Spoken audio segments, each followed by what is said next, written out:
ஆண்டவராகிய இயேசுவின் நாமத்தினாலே இந்த காலை வேளையில் கூட உங்களை அவரை வாழ்த்துகிறேன். கர்த்தர் உங்களை ஆசீர்வதிப்பாராக. இந்த நாளிலே கூட லேவியராகம புஸ்தகம் 18ஆம் அதிகாரம் 4ஆம் வசனத்தை கூட வாசித்து தியானிக்கலாம். என்னுடைய நியமங்களின்படி செய்து என்னுடைய கட்டளைகளை கைக்கொண்டு நடவுங்கள், நான் உங்கள் தேவனாகிய கர்த்தர். மிக அருமையான வேதவசனம். இந்த வேதவசனத்தின் கடைசி பகுதியில் கூட நான் உங்கள் தேவனாகிய கர்த்தர் என்று சொல்லப்பட்டிருக்கிறது. ஏனென்றால் நம்முடைய கர்த்தர் நம்மை எப்படி இருக்க வேண்டும் என்று இந்த வேத வசனத்தில் சொல்லப்பட்டிருக்கிறதின் பிரகாரம் நாம் இது நடக்க வேண்டும், அவருடைய வழிகளில் நடக்க வேண்டும் என்று அவர் விரும்புகிறவராக இருக்கிறார்.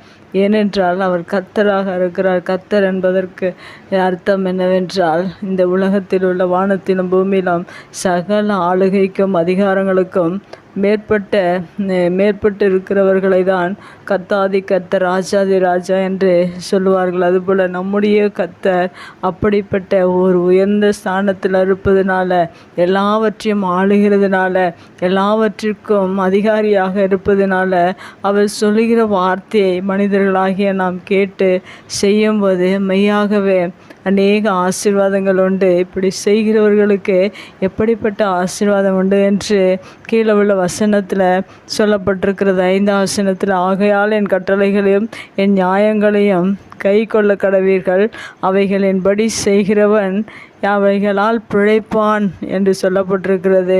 அதுபோல் நம்முடைய வாழ்க்கையில் நாம் பிழைத்து கொள்வதற்காக அவர் கர்த்தாதி கர்த்தாவாக, ராஜாதி ராஜாவாக இருப்பதினால அவர் சொல்லியிருக்கிற அவருடைய வேதத்தில் இருக்கிற ஒவ்வொரு வார்த்தைகளும் அவருடைய நியமங்கள், அதன் பிரகாரம் நாம் செய்வதற்கு ஆயத்தமாக இருக்க வேண்டும்.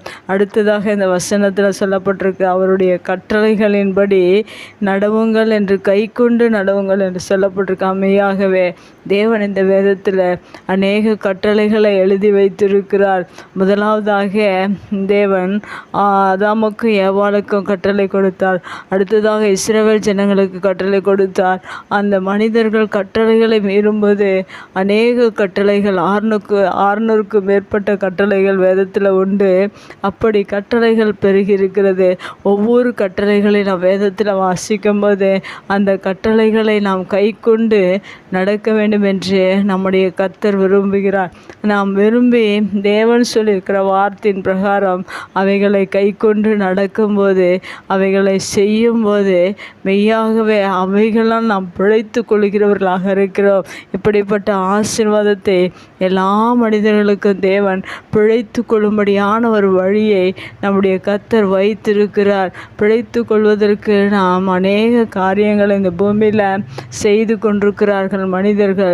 ஆனால் தேவன் பிழைத்து கொள்வதற்கு ஒரு வழி என்னவென்றால், அவருடைய நியமங்களை நாம் செய்கிறவர்களாக இருக்க வேண்டும், அவருடைய கட்டளைகளை கை கொள்ளுகிறவர்களாக இருக்க வேண்டும், அவருடைய கட்டளைகளை நாம் நடக்கிறவர்களாக இருக்க வேண்டும். இதை செய்தால் தேவனுடைய பார்வையில் அவருடைய பிள்ளைகளாக நாம் இருக்கிறோம்.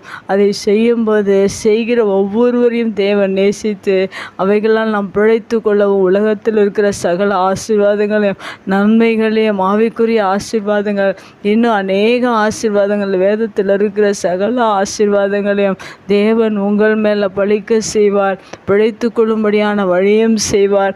நாம் இந்த வார்த்தைக்கு கீழ்ப்படிந்து ஒவ்வொரு நாளிலும் அவருடைய நியமங்களை செய்கிற பிள்ளைகளாக, அவருடைய கட்டளைகளை கை கொள்ளுகிறவர்களாக, கட்டளைகளின்படி நடக்கிறவர்களாக ஒவ்வொருவரும் நாம் மாறும்போது நம்முடைய கர்த்தர், நம்முடைய ராஜாதி ராஜா, நம்முடைய தேவாதி தேவன் நம்மை நேசித்து இன்னும் உங்களுடைய வாழ்க்கையில் அநேக நன்மைகளையும் ஆசீர்வாதங்களையும் பிழைத்து கொள்வதற்கு வழியும் தேவன் உண்டு பண்ணி உங்களை மென்மேலும் இந்த பூமியில் ஆசீர்வதித்து நடத்துவார் என்று விசுவாசிங்கள். மெய்யாகவே இப்படிப்பட்ட ஆசீர்வாதத்திற்கு நீங்களும் உரியவர்களாய் மாறி நீங்களும் ஆண்டவரிடத்தில் அநேக ஆசீர்வாதங்களை பெற்றுக்கொள்ளும்படியாய் நாம் ஒவ்வொரு நாளிலும் தேவ சமூகத்தில் அவருடைய நியமங்களை செய்வோம், அவருடைய கட்டளைகளை கை கொள்வோம். கர்த்தர் நம்மை ஆசீர்வதிப்பார். கண்களை முடிச்சு பிக்கலாங்கள். அன்பு தகப்பனே, தர்மையான வார்த்தைக்காக நன்றி செலுத்துகிறோம். நீங்களை நேசித்து கர்த்தாதி கர்த்தாவாக இருந்தாலும், ராஜாதி ராஜாவாக இருந்தாலும் நீர் எங்களை நேசித்து எங்களுக்கு சொல்லியிருக்கிற கட்டளைகளையும், எங்களை நேசித்து சொல்லியிருக்கிற நியமங்களையும் எங்களுடைய வாழ்க்கையில் நாங்கள் செய்து நாங்கள் சுதந்திரித்து கொள்ளும்படியாக உம்முடைய ஆசீர்வாதத்தை பெற்றுக்கொள்ளும்படியாக உம்முடைய பிள்ளைகளாக ஒவ்வொரு நாளும் வாழும்படியாக நீர் எங்களுக்கு இந்த வார்த்தை இந்த புதிய நாளில் கொடுத்திருக்கிறதற்காக நன்றி செலுத்துகிறோம். இந்த வார்த்தை கேட்கிற ஒவ்வொருவரும் உம்முடைய நியமங்களின்படி செய்து உம்முடைய கட்டளைகளின்படி கை கொண்டு நடந்து உம்முடைய ஆசீர்வாதங்களை பெற்றுக்கொள்ளும்படியாக உம்முடைய சமூகத்தில் இந்த வார்த்தையின் பிரகாரம் நாங்கள் ஒப்பு கொடுத்து ஜெபிக்கிறோம். இயேசுவின் நாமத்தில் ஜெபங்கள் நல்ல பிதாவே, ஆமேன்.